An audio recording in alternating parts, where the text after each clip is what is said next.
नमस्कार, लक्ष्मी हिंदी कहानी संग्रह चैनल में आप सभी का स्वागत है। मेरा नाम राज है। आज मुझे वह दिन याद आ रहे हैं जब मैं अपनी दादी के साथ उनके स्वर्गीय सहेली के घर पहुंचा था। दादी की सहेली शहर से काफ़ी दूर एक छोटे से गांव में रहती थी। मेरे माता-पिता की मौत के बाद दादी ने मुझे अपनी ही देख-रेख में रखा था। मेरी गांव की ज़मीनों से इतना अनाज आ जाता था कि मेरे घर में किसी चीज़ की कोई कमी नहीं थी। सिर्फ़ एक दादी ही थी जिनकी ज़ुबान पर एक ही बात रहती थी कि इस घर में कमी है तो सिर्फ़ एक बहू की। मैं हरदम उनकी बात हँसकर टाल देता था, जबकि अभी तक मुझे अपनी पसंद की कोई लड़की मिली ही नहीं थी। लेकिन जब मैं दादी के साथ उनकी सहेली के गाँव आया, तो ज़िंदगी ने एक नया मोड़ ले लिया। दादी को अपनी सहेली की पोती बहुत ज़्यादा पसंद आई और उन्होंने ज़बरदस्ती मेरी शादी उस लड़की से करवा दी। गाँव से वापस आते हुए वह भी मेरे साथ आ गई थी। मैंने जो अपनी पत्नी के लिए सपने सजा रखे थे, वह सारे चूर-चूर हो गए थे। मैंने गाँव में ही सोच लिया था कि मैं उसे कभी अपनी पत्नी का दर्जा नहीं दूँगा। आज छुट्टी का दिन था, इसीलिए मुझे उठने की कोई जल्दी नहीं थी। 11 बजे के बाद जब मेरी नींद पूरी हो चुकी, तो मैं फ्रेश होने के लिए चला गया। जब बाहर निकला तो मेरी ब्लैक कलर की शर्ट बेड पर रखी हुई थी। इसका सीधा सा मतलब यह था कि मुझे आज ब्लैक शर्ट पहनने को कहा जा रहा था।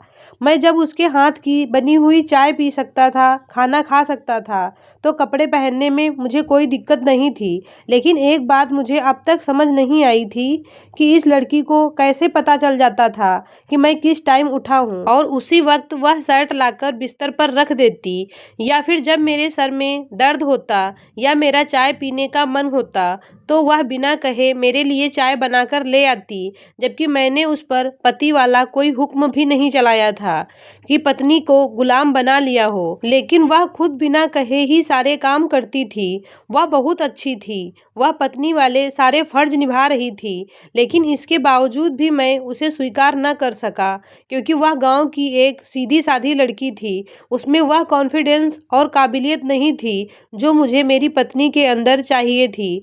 वह खूबसूरत तो बहुत थी, लेकिन खूबसूरती ही सब कुछ नहीं होती और खूबसूरती के साथ-साथ ही तो पूरी ज़िंदगी नहीं गुजारी जा सकती। एक इंसान को खूबसूरत बनाने के लिए सिर्फ उसका चेहरा ही काफ़ी नहीं होता, इसके अलावा भी कुछ और चीज़ें होती हैं जो इंसान को खूबसूरत बनाती हैं।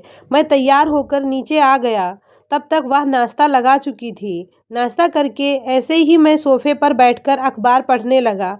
छुट्टी का दिन था, इसीलिए दिमाग बिल्कुल फ्रेश था। वैसे मुझे अखबार पढ़ने का कोई शौक़ नहीं था और ना ही मुझे आदत थी, लेकिन ऐसे ही टाइम पास करने के लिए मैं अखबार की हेडलाइंस पर अपनी नज़र दौड़ाने लगा। मैं हमेशा छुट्टी के दिन घर पर ही रहता था। दादी के आने में अभी 15 दिन बाकी थे। अचानक अखबार पढ़ते-पढ़ते मुझे एहसास हुआ कि कोई मुझे देख रहा है। मैंने नज़र उठाकर दाएँ-बाएँ देखा, लेकिन मुझे कोई नज़र नहीं आया, तो मैं फिर से अखबार पढ़ने लगा। लेकिन थोड़ी देर बाद मुझे फिर महसूस हुआ जैसे कोई मुझे देख रहा है। इस बार मैंने दाएँ-बाएँ देखा और फिर सामने देखा, तो पता चला कि वह लड़की मुझे किचन की खिड़की से देख रही थी। अब इसकी चोरी पकड़ी जा चुकी थी, शायद इसीलिए वह खिड़की से गायब हो गई। मुझे बहुत अजीब लगा। एक दिन पहले मैं जब सुबह के टाइम सो रहा था, तभी अचानक मेरी नींद एक आवाज़ से खुली, तो मैंने देखा कि वह लड़की मुझे बहुत ही गौर से देख रही थी। क्या वह हमेशा मुझे ऐसे ही देखती थी? लेकिन क्यों? मैं कुछ समझ नहीं पा रहा था। मैं इसी सोच में उलझा बैठा हुआ था कि वह मेरे पास आई। उसके कपड़ों से आने वाली खुशबू मैं अपने बिल्कुल पास महसूस कर सकता था। उसने इतना परफ्यूम लगाया था कि जैसे वह परफ्यूम से नहा कर आई हो। उसने परफ्यूम के साथ-साथ कपड़े भी अच्छे पहन रखे थे। वह मेरे लिए चाय लेकर आई थी। उसने गौर से मेरी तरफ देखा तो मुझे लगा कि वह मुझसे कुछ कहना चाहती है।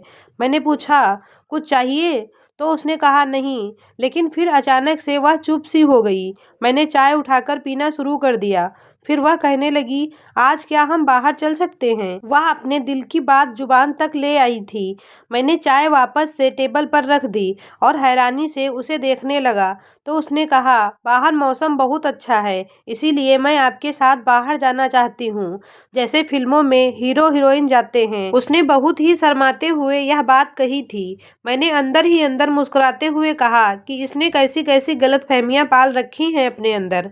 मैं तो फिर भी किसी हीरो की तरह लगता ही हूँ, लेकिन यह पता नहीं खुद को किस फिल्म की हीरोइन समझ रही है।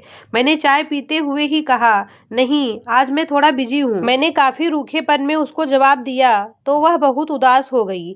उसने जानबूझकर मुझसे नजरें चुराई और भागती हुई चुपचाप अंदर चली गई।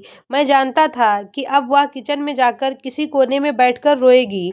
मैं काफी देर तक वहीं सोफे पर बैठा रहा, फिर अंदर जाकर टीवी खोलकर बैठ गया। साथ ही इधर उधर नजर दौड़ाने लगा कि आखिर गई कहाँ, कहीं नजर नहीं आ रही। मैं उसको देखना चाहता था, इसीलिए पानी पीने के बहाने मैं किचन में आ गया। वहाँ भी वह नजर नहीं आई। फिर कुछ सोचकर अपने कमरे में गया, वह वहाँ भी नजर नहीं आ रही थी। उसे ढूंढते ढूंढते मैं एक कमरे के पास से गुजर रहा था कि तभी मुझे कमरे के अंदर से सिसकियों की आवाज़ आई, तो मैं वहीं दरवाजे पर कान लगाकर सुनने लगा। वह खुद से ही बातें कर रही थी कि हे प्रभु, मेरे साथ ही क्यों ऐसा हो रहा है? आप तो इतनी बड़ी दुनिया के मालिक हैं, फिर भी मुझे एक छोटी सी खुशी नहीं दे पा रहे हैं। सब कुछ तो आपके पास ही है, फिर मेरे साथ ही ऐसा क्यों कर रहे हैं? मैं दरवाजे से हटकर वापस सोफे पर आकर बैठ गया। पता नहीं क्यों मुझे उस लड़की का रोना अच्छा नहीं लग रहा था।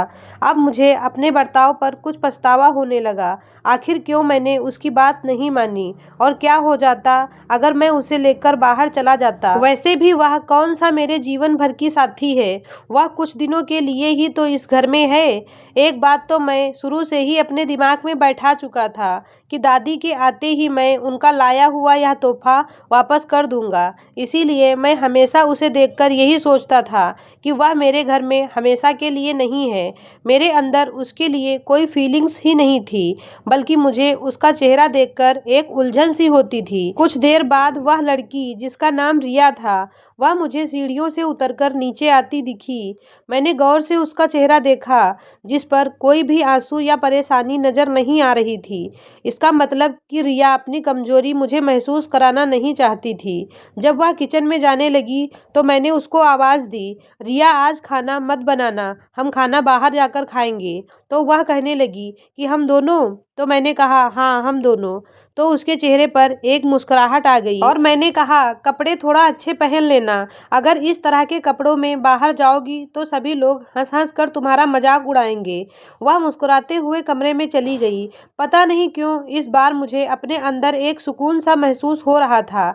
मैं अपनी जिंदगी में यही तो चाहता था, लेकिन इस तरह बिल्कुल नहीं। मैं अपनी पत्नी का हाथ पकड़कर सड़क पर टहलना चाहता था, होटल में खाना खाना चाहता था। हम दोनों रात के 8 बजे ही घर से रवाना हो गए थे और खाना खा पीकर हम 10 बजे वापस घर आ गए। मैं बहुत थक चुका था, इसीलिए थोड़ा आराम करने अपने कमरे में चला गया। सब कुछ सही चल रहा था। एक दिन रिया ने मेरी पसंदीदा ब्लू कलर की शर्ट जला दी। शायद प्रेस करते हुए उससे जल गई थी और वह आसानी से छुपा भी सकती थी, लेकिन वह फूट फूट कर रोने लगी और कहने लगी कि मैं आपसे माफ़ी चाहती हूँ, मैंने आपकी पसंदीदा शर्ट जला दी है। तो मैंने कहा कि इसमें इतने आंसू बहाने की क्या बात है? तो वह कहने लगी, नहीं, मैं बहुत शर्मिंदा हूँ। मैंने कहा कि तुम आसानी से छुपा भी सकती थी यह बात।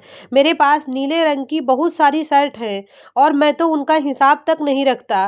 फिर रिया ने कहा, मैं आपसे झूठ बोल सकती हूँ, लेकिन भगवान से नहीं, वह सब जानता है। मुझे बहुत हैरानी हुई कि यह कैसी पागल सी लड़की है। ऐसी लड़कियां भी होती हैं इस दुनिया में। मैं सारी रास्ता उसी के बारे में सोचता रहा। मैं अपने दोस्तों की जब शिकायतें सुनता था कि शहर की पढ़ी लिखी उनकी पत्नियां पति पर हुकूमत चलाती हैं, ना खाना बनाना और ना ही बच्चों को संभालना, हर वक्त बस मेकअप में लगी रहती हैं और हंस हंस कर सभी मर्दों से बात करती हैं, लेकिन मैं अपनी जिंदगी में एक बहुत ही अलग तरीके की लड़की देख रहा था।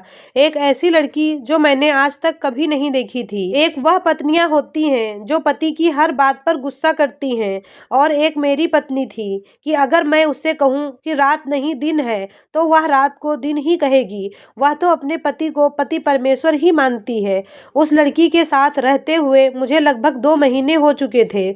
उसने कभी मुझसे यह तक नहीं कहा था कि मेरा हक अदा करो, बेड पर सोना मेरा हक है। वह हमेशा रात को सोने से पहले कोई न कोई अजीब से टॉपिक पर सवाल करती और मैं बस हाँ में या कभी कभी उसे गुस्से में डांट भी देता था, मगर वह कभी मेरे गुस्से पर नाराज नहीं होती थी। लेकिन आज वह खामोशी से सोने के लिए लेट गई। मुझे हमेशा रात को उस लड़की की बातें सुनकर बहुत गुस्सा आती थी, लेकिन अजीब बात तो यह थी कि अगर वह मुझसे बात नहीं करती थी तो मैं उलझन का शिकार हो जाता था। आज सुबह मेरी घड़ी का अलार्म नहीं बजा था क्योंकि मैं रात में अलार्म लगाना भूल गया था। मुझे लेट होता हुआ देख रिया ने मुझे उठाने की कोशिश की। उसके छूने पर मुझे अजीब सा महसूस हुआ। मैंने कहा, तुम्हारी हिम्मत कैसे हुई मुझे हाथ लगाने की? तुम समझती क्या हो खुद को? और तुमने क्या सोचकर मुझे हाथ लगाया? यह अच्छी पत्नी वाला दिखावा तुम छोड़ दो। मैं चिल्ला चिल्लाकर उससे बात कर रहा था। मेरे अंदर का सारा गुस्सा अब फूट चुका था। मैंने महसूस किया कि उसकी आंखों में आंसू आ गए थे। मैंने उससे चिल्लाकर कहा, गेट आउट।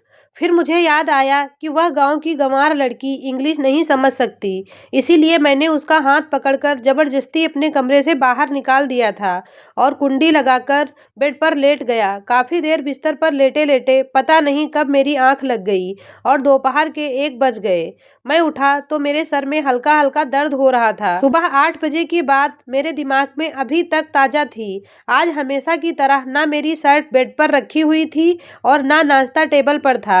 मैं समझ गया था कि वह मुझसे नाराज है। फिर मैं सोचने लगा कि मैंने उसके साथ अच्छा नहीं किया। मैं नाश्ता बनाने के लिए किचन में चला गया। इतने दिनों से मैं रिया के हाथों का बना हुआ नाश्ता कर रहा था।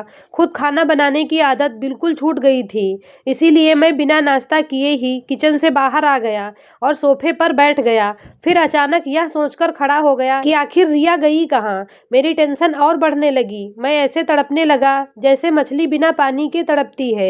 मैं हरदम सोचता था कि वह कहीं भी जाए, हमें कौन सी दिक्कत। लेकिन आज जब वह चली गई तो मैं परेशान हो रहा था, जबकि मुझे तो खुश होना चाहिए था क्योंकि जो मैं सोचता था वह मुझे आज मिल गया था। लेकिन मैं उसके लिए परेशान था कि जब दादी वापस आएंगी तो मैं उन्हें क्या जवाब दूंगा। फिर मेरे दिल से तुरंत आवाज आई, मैं दादी के लिए नहीं खुद के लिए परेशान हूँ। मगर क्यों?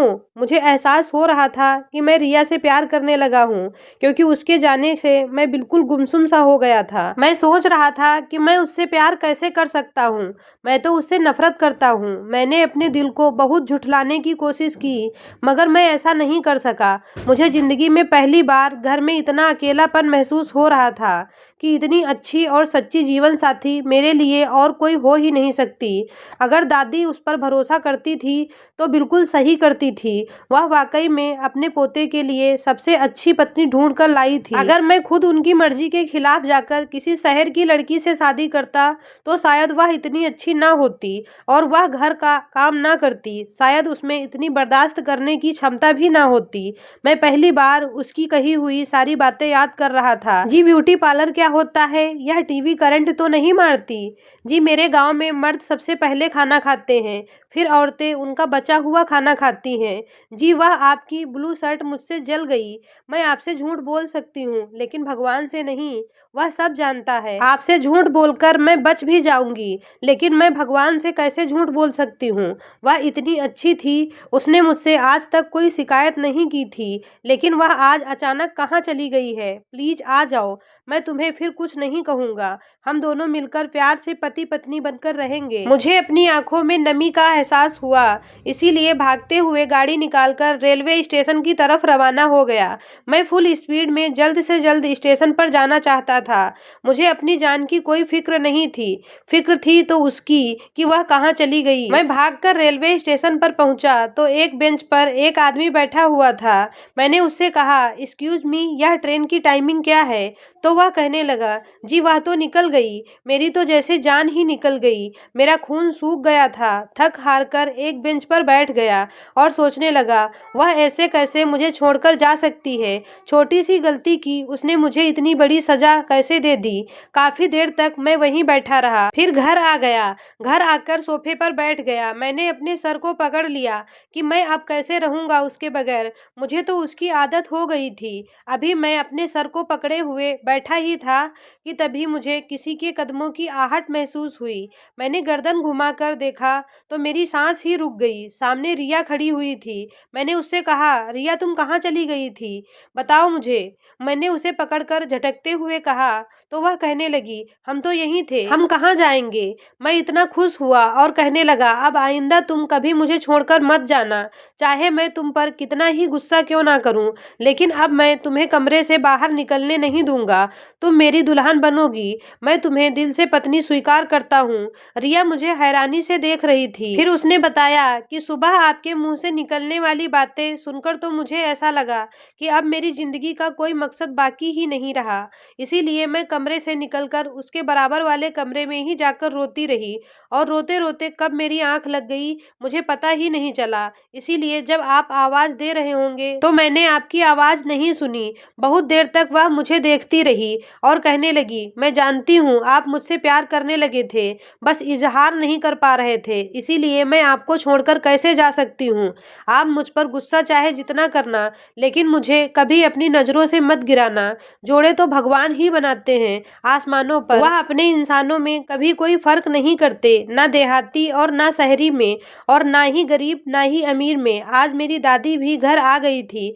मैं और रिया ने साथ मिलकर दादी के पैर छुए तो उनकी आंखों से खुशी के आंसू निकल पड़े। ऐसी ही और कहानियां सुनने के लिए वीडियो को लाइक और चैनल को सब्सक्राइब करें। धन्यवाद।